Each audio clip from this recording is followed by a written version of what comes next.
আসসালামু আলাইকুম, সবাই কেমন আছেন? চলে আসলাম নতুন আরেকটি ভিডিও নিয়ে আপনাদের মাঝে। বলেছিলাম আপনার মুরগির এবার খুবই সমস্যা হয়েছে, অসুখ, ভাইরাস সব কিছু মিলিয়ে একটু ঝামেলার মধ্যে আছি।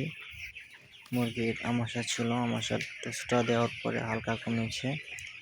এখন আবার মুরগির প্রচণ্ড পরিমাণ ঠান্ডা, কারণ ঠান্ডার ভ্যাকসিন চলতেছে।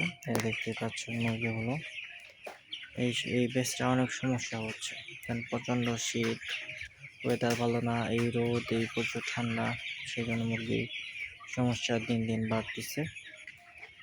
নেক্সট টাইম চিন্তা করেছি আপনার শীতের মান্থ যেটা থাকে সেই মাছটা উঠাবো না, গরমের মাসে উঠাবো, কারণ শীতের মাসে আপনার মুরগির সমস্যা হয় বেশি, ভ্যাকসিন দিতে হয় বেশি, ভাইরাস আক্রমণ করে বেশি।